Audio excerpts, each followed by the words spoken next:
Hi, this is Tucker with your SAT vocabulary list number 33. Please take Cornell notes, write down the word, the part of speech, and the definition, and write down any examples that I say or that you think of that might help you to remember these words. And remember, if I'm going too fast at any point, you can pause the recording. The first word is allude, and this is a verb. It means to refer to something incidentally or indirectly or by suggestion. So if you don't just come right out and say something directly, you're alluding to it. You're kind of hinting at it. So oftentimes when I'm talking to my sister on the phone or friends, I don't come right out and say, oh my gosh, my schedule is crazy, I'm super busy, my calendar's packed, but I allude to my crazy schedule by talking about the things I have coming up on my calendar or the events that are in the near future for me. So I'm alluding to kind of the craziness without outright saying, oh my gosh, my schedule is just bananas. Number 2 is bequeath. And when we think about the word bequeath, which is also a verb, think about a person leaving things to other people in their wills. So before you die, most of us will put together a will because we want certain items or money or whatever to be passed down to certain people in our lives. So when you bequeath, you give or hand down things of importance via your will. And so oftentimes you might hear like somebody talking about a grandmother or a relative who bequeathed them some money after they died. Number 3 is defamation, and this is a noun, and defamation is the malicious, groundless injury done to a person's reputation or their good name. And the word malicious was in a previous SAT vocabulary list, but I underlined the root mal, which means bad. So it's this kind of like mean, bad, kind of groundless injury. Groundless meaning there's no evidence, there's no support, it's false accusations that cause injury to a person's reputation or their good name. And to defame is the verb form of this word. So oftentimes you might hear celebrities suing magazines for defamation of character because these magazines are just trying to sell issues and they print these ridiculous, outlandish headlines, which can also oftentimes hurt the celebrity's reputation or their good name. And so that celebrity can choose to sue a magazine for defamation of character if the magazine has said something about them that is totally false. Number 4 is aesthetic, and this is an adjective, and it describes anything pertaining to beauty, taste, or the fine arts. And in my class, I'll often use the adverb form of this word, aesthetically, when I'm talking about a project and the importance of making sure that the finished project, whether it's a website that the students are building or an infographic they're designing, you want that to look nice. You want it to be appealing to the person viewing your finished product. So the aesthetic of your website or the aesthetic of your infographic is really important. And oftentimes people do their makeup to try to, kind of achieve a certain aesthetic. They want some kind of look that they're going for. And it might be attractive to one person and not to another. And so the kind of aesthetics of something can be a little bit subjective depending on the person who is viewing whatever, the artwork or the makeup or whatever. Number 5 is impromptu, and it's a noun, and it's anything that's done or said on the impulse of the moment. So if there's no planning, if it's totally spontaneous, it is impromptu. So imagine you're home on a Saturday night and you wish you had made plans and you text a girlfriend and you decide to go out last minute to grab dinner. And let's say that restaurant is having a karaoke night. You guys might make the impromptu decision to stand up and sing a song together because why not? But you didn't plan on it, so it's totally impromptu. Introvert is a noun, and an introvert is a shy person or a person who tends to turn inward, which is why I underlined the word in. They tend to think about, or tend to be concerned with their own thoughts and feelings.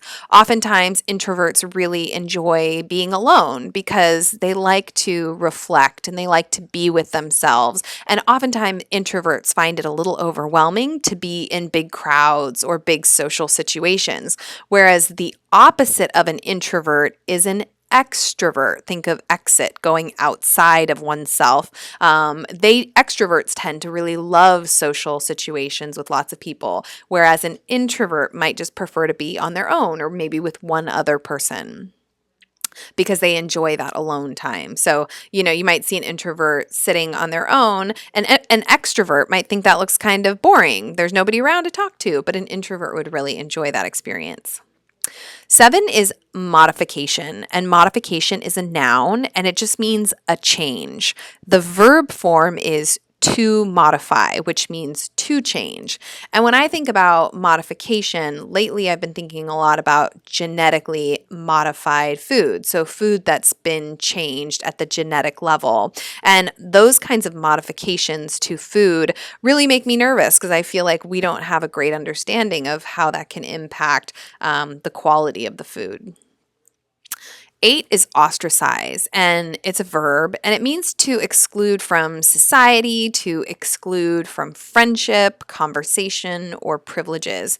So on kind of a social level, most of the teenagers in my class can probably relate to what it feels like to be ostracized. If you've ever had friends treat you kind of coldly and leave you out of a social situation or not invite you to a party, you might have felt ostracized. On kind of a more extreme example, those people who have committed a crime or a misdemeanor, oftentimes we kind of ostracize them on a social level as well because we push them away. We assume that maybe they're not trustworthy or that they will commit another crime. And so often it's really hard for those people to kind of re-enter society and feel accepted.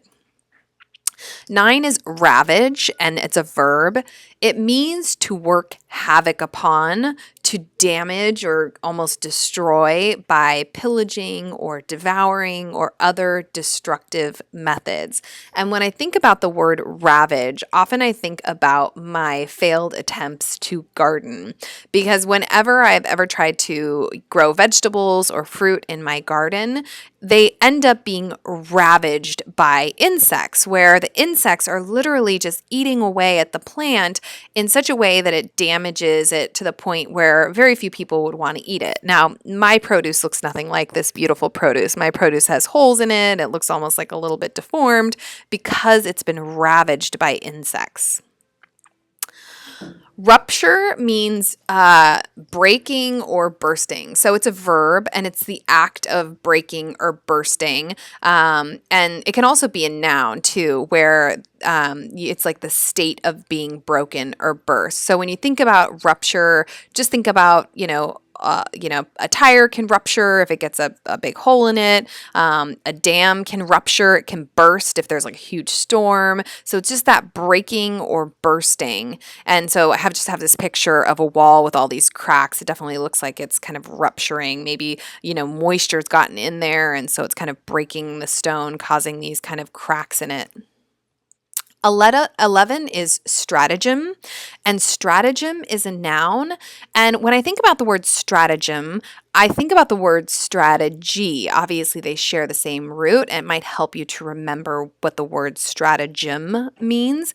But it's a noun that's any clever trick or device for obtaining an advantage over somebody. And so when as an English teacher, we read Romeo and Juliet in our class, and I always think of the quote when Juliet is so upset and she says, alack that the heavens should practice stratagems on so soft a subject as myself. And so she's lamenting because she feels like the heavens, the gods, are basically playing a trick on her, that she would basically fall in love with this man, Romeo, who's from this other family, who there's this huge feud separating them, and that she can't just have kind of this love of her life. Instead, there's all of these complications around their love. I also think about little kids, and even if they don't realize they're practicing stratagems on their parents? They definitely are. Because if you've ever spent time with a small child, you know that they can cry at the drop of a hat to try to kind of get what they want. As soon as they have it, the tears disappear, the crying is gone. And so I really do think of it as kind of their way to cleverly get the advantage on a parent. Number 12 is tirade. And a tirade, it's a noun. It's like a long, vehement speech. So if you've ever gotten in trouble and your parent has just launched into like this long tirade, it means that they are going on and on in this kind of angry, emotional, like passionate speech about maybe what you did and how dangerous it was, or how you shouldn't be doing this, and they've already warned you about this. I think most of us have probably been in a situation where we've been listening to a tirade. If you watch professional sports, you've probably definitely seen a coach or a player go on a tirade, just so angry about a call or something they perceive to be as unfair. 13 is verify. It's a verb, and it means to prove to be true, exact, or accurate. So when you think about verifying, like oftentimes you want to verify your identity. So here's an example of an actual fingerprint kind of security system where you put your fingerprint, you put your finger on it, and it checks your fingerprint to verify, to prove that you are, right? So that you should have access to this building or this particular area. 14 is pernicious, and it describes something that causes insidious harm or kind of ruin. And again, when I think of pernicious, I automatically think of Romeo and Juliet. And in the early scenes, there's this big fight that breaks out in the streets between the Capulets and the Montagues, and the prince breaks it up. And he basically says, quench the fire, that they're trying to quench the fire of their pernicious rage with purple fountains issuing from their veins. So he says, you're trying to kind of overcome your pernicious rage, this harmful rage at one another by killing each other. So pernicious is just the insidious harm that is done or caused by something. Oftentimes lies can be really pernicious because they can cause real harm. Last word, 15, is insinuate. And to insinuate is to suggest or to hint at quite slyly. And so you're not outright saying something, but you're insinuating something. And unlike, our earlier word, allude doesn't have any negative connotations, really. When you're alluding to something, that can be positive. I guess it could be negative, but it doesn't have any outright negative connotations. Where to insinuate something is kind of this sly suggestion. It can have those more negative connotations. And so oftentimes when we're kind of texting people, it's very easy to insinuate things via text or our use of certain emojis, right? We don't outright say something, but we can slyly hint at something. So whether you're flirting with someone and you're insinuating something, or whether you're angry or upset with someone and you're insinuating something, you're just slyly suggesting it without outright saying it.